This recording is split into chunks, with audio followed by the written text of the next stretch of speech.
Hello, hello, hello. You are listening to the No Brainers Empowering Possibilities Show. These are dialogues of encouragement with fresh perspective, invitations to ahas, a little bit of science, a dash of behavioral psychology, and a whole lot of creative fun. So if leveling up is on your radar, my friend, you are at the right show. I'm your host, Roseanne Marsh, author of the teen and parent empowerment curriculum called Level Up. And you are listening to episode number 31, The Miraculous Mind of the Teen. So if life is about making sense of and learning skills to not only survive life, but thrive in life, we aren't here only just to have good times, to strive or have worries or stress. We're in the lab, we're in the game of life. If this is a big, elaborate video game, we're in the midst of play with saboteurs and the need for strategy. But with this treasure trove of tools and skills and understanding how our brain works, we can not only maneuver, but we can create a life of an empowered and fulfilled gamer, so to speak. So why should you know about your teen's brain? And why should your teen know about their own brain? Well, to know what's going on will help us as parents, adults, mentors, and friends understand our role and where their brain is at. But also the teen can get some aha moments of, well, no wonder. And that's why I acted that way. And that's why I feel that way. Or, wow, if this is the case, then maybe I should, you fill in the blank. So knowledge is empowering, but wisdom and sincere trying, it can literally be life-changing. So I want to start out with a quiz really fast. And here are a couple of the questions that I want to ask you. So at what age do you think the overall brain processing power and ability to remember details peaks? So is that age 27? Is it age 35? Is it age 18? Is it age 8 or 45? Second of 5 questions. Does the teen brain grow new brain cells? Yes or no? What do you think? Third question, do teens lose brain cells? Yes or no? Fourth, are emotions meant to be controlled? Yes or no? And the last question, does the brain develop at the same rate for everyone? Yes or no? So these 5 questions will be answered in just a minute, but I want to pull out some facts about the brain, but emphasizing 2 areas that for me were incredibly important to know as a parent. And as a teen, you really need to know these things. What are some of the things that we can do to support that developmental time of the teen brain? So for a computer piece of electronics, the brain really is the command central. It's where it all happens. It's the most elaborate, complex processing creation that's ever happened. And even artificial intelligence cannot even replicate what we have. And that's because we're experiencing things every single day. So every day, our brain is morphing into something different, and it's playing off of things from the past and accessing and making connections. So this is an incredible part of our body. And can everybody just now say, just hold your brain and say, thank you, thank you, thank you. Thank you for what you're doing, because our brains are so amazing. And I think that's one of the things I haven't done is I haven't thanked my brain every day. And I wonder, would it be smarter if I thank my brain every day? I don't know. I think it's something we ought to try. But every single day we experience life through things that we see, hear, taste, touch, smell. And there's a 6th one that we won't talk about today. But when you learn about the neural system in the brain and how we record all the information, it opens up a world of aha and like, whoa, is that really what's happening? So I've studied a lot of brain things over many, many decades. And one of my favorites to study is Dr. Dan Siegel. But I love that he uses a hand model to talk about and teach about the brain. So let's try that today. So we're going to use his model. So if everybody face your palm forward with your fingers together and your thumb out. And if you look at the front of your arm going down to your elbow, that is your spine. And at the base of your palm in the middle is the brainstem. And the body is feeding information up to the brainstem. So anything that's going on in the body is going to this point. So there's three types of brain. There's a reptilian brain down here, there's a mammalian brain, and then there's the prefrontal cortex. So the first one is found near the brain base right here of your palm by your wrist, and that's the brain reptilian brain. So this is a really basic brain. This is the one that has all the bodily functions. Now think of a lizard. And what does it do? Well, they sun themselves on a rock. They poop, they run away, they bask in the sun, they breathe, they eat. So there's nothing really complex about them, but that's the brain that keeps homeostasis in our body.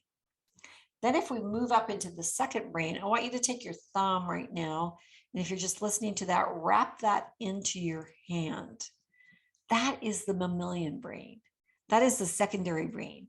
And when we talk about teens, this is where a lot is happening.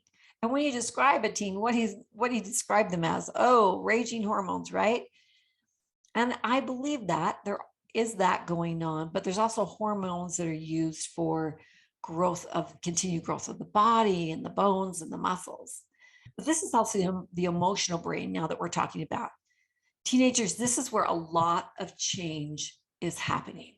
The emotions during this stage of brain development create the highest highs and the lowest lows. And a teen may have trouble controlling their emotions. They may seem irrational or overreactive, but it's the brain is at that stage of development that is allowing for the greatest variance of emotion. It's almost like it's prime training ground to get the attention of what emotions feel like. Ooh, think about that. So the upside is that the highs are incredible, exhilarating, and that really drives the teen for excitement. And the downside is that the lows feel really low, and it's having the skills to be able to deal with those lows, right? So it's interesting that the dopamine balance is happening right now. There's a little funky thing going on with it. The feel-good hormone level is lowered, but the release rate is raised. So what does that mean? Well, it means that there's this like restlessness for something novel, something new, something kind of risky, to be able to get that dopamine high, that dopamine rush. And when it happens, it comes in fast. So to feel that requires something more than before. It means they get bored easy, and then they got to find something to be able to get that dopamine rush. So it's not a coincidence that teenagers get bored. And so there's that searching for something that will bring that dopamine hit. So the upside is that there is this innovation, there is this quest for the novel, there is this thinking and this creativity of new things to do and try.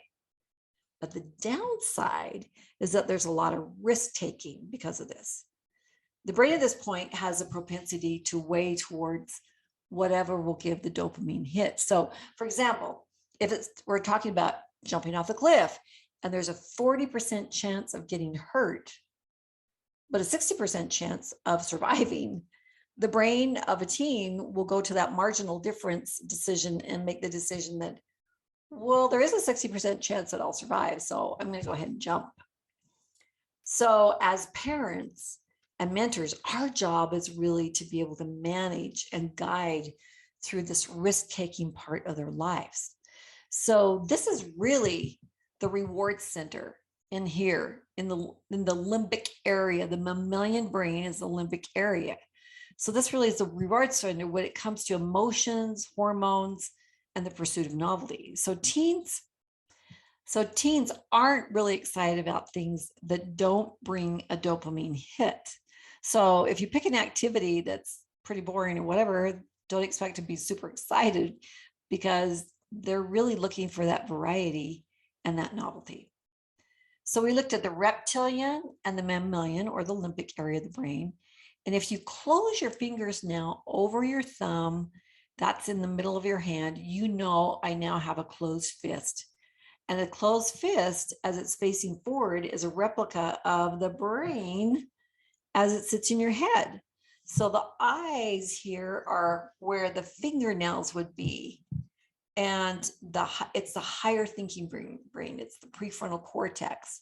This is where all the thinking and the reasoning and the rationalizing and the analyzing and the planning and the organizing and the teen development brain. And in the teen, development of this part of the brain is not fully developed. The brain will develop from back to front and from bottom to top. So you can see the prefrontal cortex is the very last thing that is going to develop. And of course, in males, it develops even later than in females. In males, mid-20s, 27 or so. So here we have teens with the highs and the lows of emotions, the hormones, the reproductive hormones, they're raging for a good reason because it's preparing the body to be able to find a mate. There's also the need for that variety and that excitement, but the reasoning skills have not matured at that point. One psychologist equated it to having a car and a gas pedal, but not knowing how to steer the car and not having a brake pedal. So that gives you an idea of teens and where they are as far as developmentally, and it's purposeful. The brain isn't broken. It's not dysfunctional. It is purposeful for the development at that time. So let's go back to the limbic area because of the limbic area is that pleasure-seeking area. It's also wired for connection. So when we were young, we were wired for connection and bonding with our primary caregivers. And as a teen, the brain develops to almost pushing away the parents so that they can venture off to find a future mate, to find their peers that they'll be traveling through life with. So developmentally, their brain is detaching from that parental dependency. You ever notice that when teens are having a problem, who do they go to? They typically will go to another teen as opposed to an adult. So of course, we as adults want to continue to be as approachable as we can to help guide them through the risk-taking part of our life. But we can't be offended if they're pulling away, because that's nature trying to teach them what they are to evolve to do. So why are teens so social driven? When we look at the stage of the development of the brain, nature is preparing them to go away from their families. And in ancient times, they'd go away and they'd breed with another tribe so that there wasn't inbreeding, right? So it's to create courage to be able to get out there and to be able to break off, to be able to prepare them to be on their own. Because the social and going out there is part of the development, is also something that drives their behavior. For instance, in one study, the teenagers and adults separately were asked to use a simulator computer program, and they were supposed to drive a car and go through a course. So the adults individually took their tests and their driving simulation, and then the teens also did theirs. And then they were asked to drive a second time. And the second time, the adults were told that other adults would be watching them. So the adults drove the way they had, and the result was they drove about the same way that they had driven the first time. Then the teens were told to drive a second time, but they were told that a group of peers would be watching them drive. Well, when they were told that, they drove more recklessly, they took more risks, and they drove a lot faster. But there's two amazing things that are happening in the brain that I really want to talk about. So to do that, I want us to take a look at the neuron again. Neurons are incredible. How many of these neurons do we have in the body? These things are almost microscopic. So in your mind, quick, how many do you think you have in your body? Now, if you said 86 to 100 billion, then you would be right. And this is the most incredible recording system that we have, because everything you see, hear, taste, touch, smell, and etc. experience is recorded in the neural system in your body. So take a look at these incredible neurons. They come complete with the neural body with the little legs protruding out called dendrites. And these little octopus-looking legs are the docking station for the incoming information from the other neurons, because these neurons are going to are going to connect together to make associations. Unless a neuron is connected to another one, there is no exchange of information. So the tail trailing behind is called the axon, and it's covered with this myelin sheath to protect the electrical impulses going down it. So the end of the tail is the axon legs. And honestly, this is where the magic happens. Remember, there's 86 to 100 billion of these miracles in our body. And at the end of the axon legs are these little communication stations.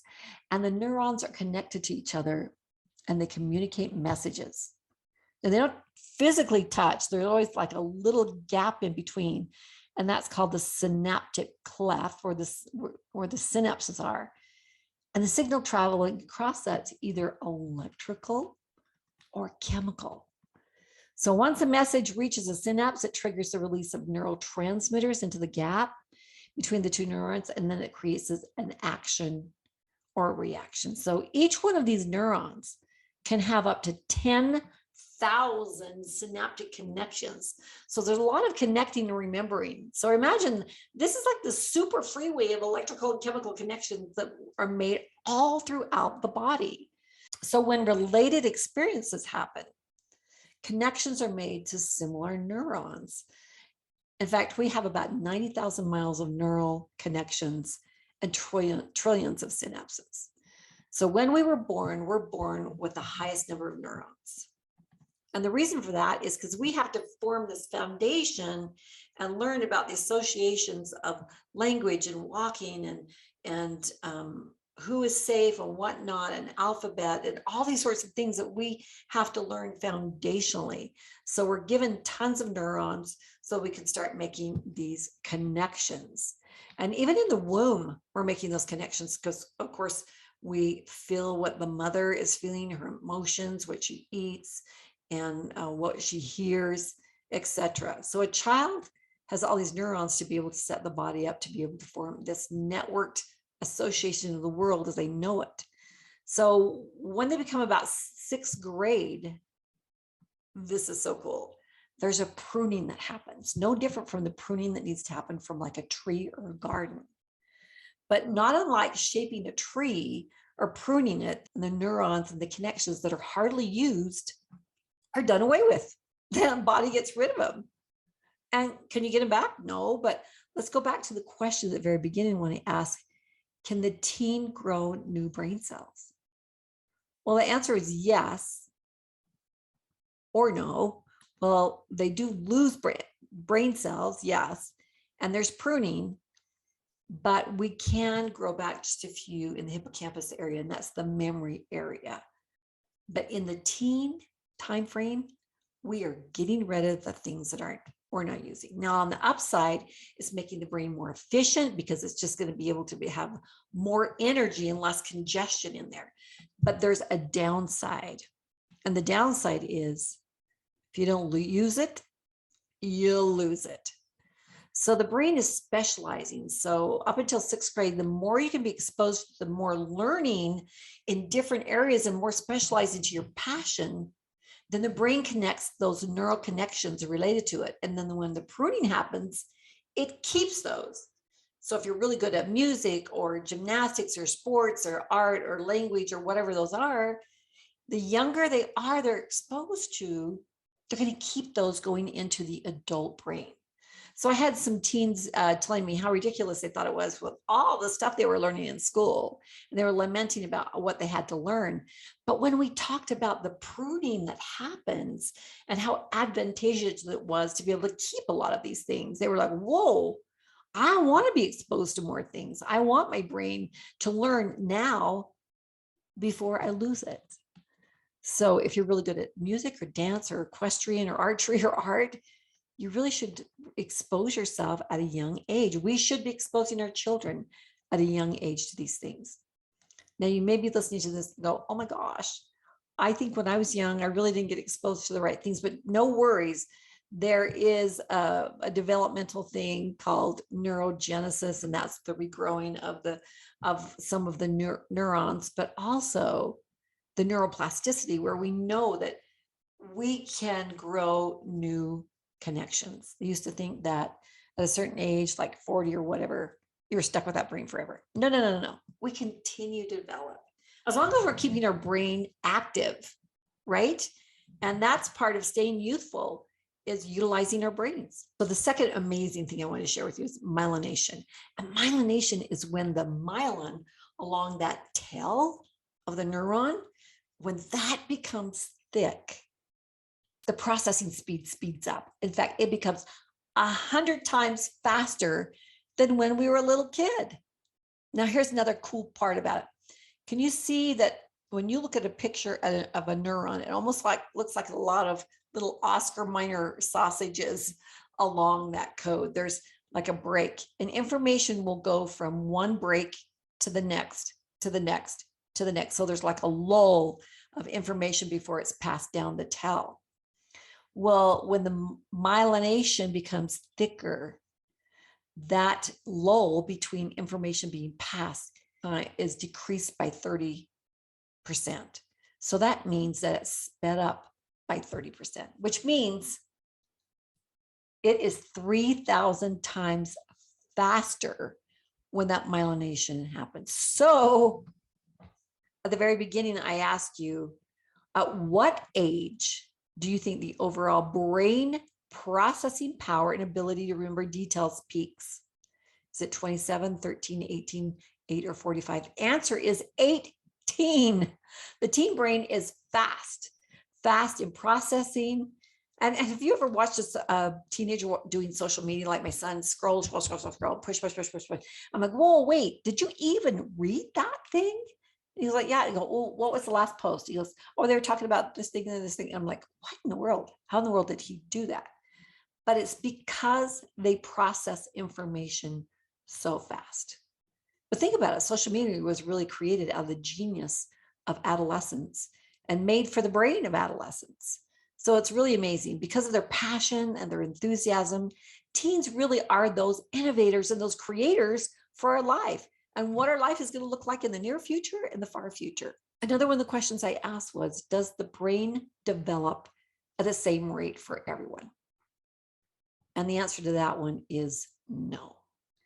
Even though there are markers or there's a way that it progresses, the brain development can change or be slowed down or even halted by different things, such as environmental things, by nutrition can slow it down, emotional things, abuse can delay it, and especially delays in the prefrontal cortex. There's a lot of studies about abused sectors of the population and how they may seem very immature, and an inability to problem solve is because their brain development has been delayed. But as they were able to heal, they were able to continue to develop the brain. Okay, is that not incredible? So how can we assist in helping our teens with this miraculous brain that they have at this stage of their life? Well, one of the first things is by emphasizing the physiology before the psychology. That means that we take care of our body, because how we take care of our body, how we take care of our gut has a lot to do with brain development. So the highest concentrations of neurons, where do you think they are? Well, they're in the brain, they're in the gut, and they're in the heart. And then they're all over the body. We've got to take care of the body because it's not just a brain game. This is body, heart, mind, and spirit. So when we control our controllables with the physiology, if we can do everything we can to support the brain and do everything we can to nourish the soil of our brain garden, we can maximize our brain capacity. And then that's when the psychological skills, the tools, really take us to the next level of support. So if you haven't listened to episode number 16, which is called Enriching Your Physical Soil to Plant a Better Mind Garden, I would invite you to go back there, because I go more in depth into the 5 quick things that I'm going to throw out to you. So here's 5 areas in which we can support the brain more. Now, there's tons of things. There's a whole curriculum full of supporting our brain and our empowerment. So the first is exercise, especially aerobic exercise. Exercise not only helps the organs, but it also helps the emotional aspect of our life. So handling stress, handling anxiety, getting yourselves into more creative thinking. Exercise is not only, for our heart health, but and burning calories, but also helps neurogenesis in the hippocampus. So adding more neurons back into our brain. Cool, huh?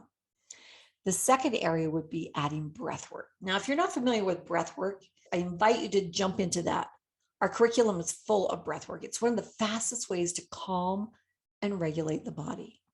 Not only does it bring oxygenation to the blood and the organs, where it reduces wear and tear, but also it actually reduces aging. Yep. It's an incredible regulator of the emotion in our state. In a time of depression, anxiety, do use breath work. Using breath work is critical. In Level Up, we teach breath work all throughout the curriculum. So the third is proper hydration. That's getting enough water in us. Our body is 60 to 80% water. And while we can survive weeks without food, we can only survive days without water, without our body shutting down. So if you've ever been in a place of dehydration, you know exactly what I'm talking about, right? You know, the headaches, the anxiety, the fatigue, the tiredness. It happens only because we're not giving our system enough water. So as educating ourselves on what ways to hydrate, sometimes it's eating our water or food, or foods that have high concentration of water that makes it more bioavailable for our cells. So the fourth is sleep. We can help our teens the most by making sure they're getting adequate sleep and good sleep. They need at least 8 to 10 hours of sleep a night just to support the growth of the body, let alone the growth that's happening in the brain. And it's not just the number of hours in bed, it's the quality of the sleep. Because there's glia cells that clean the brain at night. It's almost like a little dishwasher on the brain. And without sleep, they cannot get the proper growth of the brain. And those things that affect it are sometimes just too much exposure to blue screens of the electronics. Now, that fifth area is eating clean foods, moving away from the processed foods and eating that's closest to how Mother Nature made the food. So if you're interested in what the top brain foods are, I actually have a downloadable PDF that I can send you. You actually just need to type in nobrainers.com/brain, and that will be downloaded to your email. And it has some interesting things that you may not know, like I had no idea that was good for the brain. So we live in a life of fast food and salty and toxins and chemicals and energy drinks with synthetics and chemicals and artificial sweeteners. And there's so many things that are poisoning our body and overtaxing our liver. And there are intolerances with gluten. But some of the biggest things are the sugar factor. Just getting that out of our body will help us. So when we step in the world of eating foods that nourish our brain, we start eliminating behavioral problems and problems with emotions and fatigue and depression. And it's amazing the turnaround that can happen when we get the right nutrition entering our body. So our brain is 60% fat, and the other part is omega-3s. So we know that fatty fish is really good for us, but our concern is the mercury, but there are other plant versions of omega-3s that we can utilize. Blueberries are great, oranges are great. Consuming turmeric. What's fun when you're teaching teens how to add some of these things in, like golden milk, if you're familiar with that. But there, all these anti-inflammatory foods are linked to like increased memory, helping with depression. And an amazing vegetable is broccoli because it's full of vitamin K, and pumpkin seeds are full of magnesium and iron and zinc and copper, and that helps with depression and migraines and other neurological things. Now, have you guys ever noticed that sometimes foods look like an organ, like the walnut? If you take the walnut, it actually looks like looking down the top of the brain. And there's a lot of times that foods that look like an organ are that way because they're meant to sustain that organ. So the physiology, and obviously there is the psychology that we can help them with. Now that's the physiology part, but there's also the emotional part. There's also learning what to do with feelings One of the questions I ask, are feelings meant to be controlled? That's kind of a yes or no answer, because we need to control the ones that make us out of control. But we need to be able to feel our emotions, to be able to identify what they are. And we actually live in a society where we try to numb out our emotions, to not feel them and not dissect them and understand them. At Level Up Empowering Possibilities, it is a curriculum. It's a journey of you, where through the science of the body and the mind, we walk you through ownership of your own behavior, because you learn about the neural system, walk you into empowerment skills to help you maneuver and strategize life, and then walk you into creatorship so you can be a conscious creator of the life that you want. The teen brain is absolutely magnificent. There is nothing broken about it. If anything, it is nature preparing them for the next step in their life.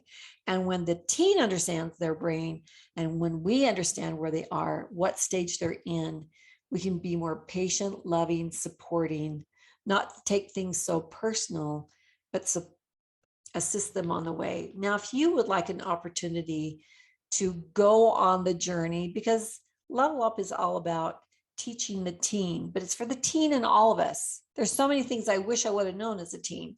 But as a teacher facilitator, if you have a homeschooling community, if you have a co-op, if you have a charter school, if you have a group of youth that you want to influence, if your own family you want to influence, we currently have summer trainings that are going on right now. The Zoom trainings, this is from the privacy of your home. It's a Thursday night from 6 to 9, a Friday night from 6 to 9, and then a Saturday from 9 to 5. Why a certification? When you purchase the package, you're given the opportunity to be able to experience it, see how it's taught, because learning, when it's taught experientially, not only is it more fun, the brain remembers it a lot longer, but we're able to actually meet the brain where it is, so the information goes in easier. We have one coming up next week. We also have another one in August, and we'll have another one in the fall. We'd love to have you be a part of this. This is actually a gift that you're given when you purchase into the facilitator teacher packet. Or if you want to just study it on their own, there's a self-study. But I invite you to go to nobrainers.com/learn more. You can also go to the website, nobrainers.com, or you can contact me or the rest of the No Brainers staff at info@nobrainers.com. Speaking as a brain aficionado, there's nothing more exciting to me than understanding the control and the power we have when we understand the physiology, the psychology, how our body, mind, heart, and soul work. If you have a group that you'd like us to come in and do a 45-minute presentation for, so you can feel and experience the curriculum, we would love to do so. Reach out to us. I hope this gives a better appreciation of the teen brain. Make sure you share this with the teen in your life, because they really do have one of the fastest processing brains on the planet. Have an amazing week, guys. We'll see you next week.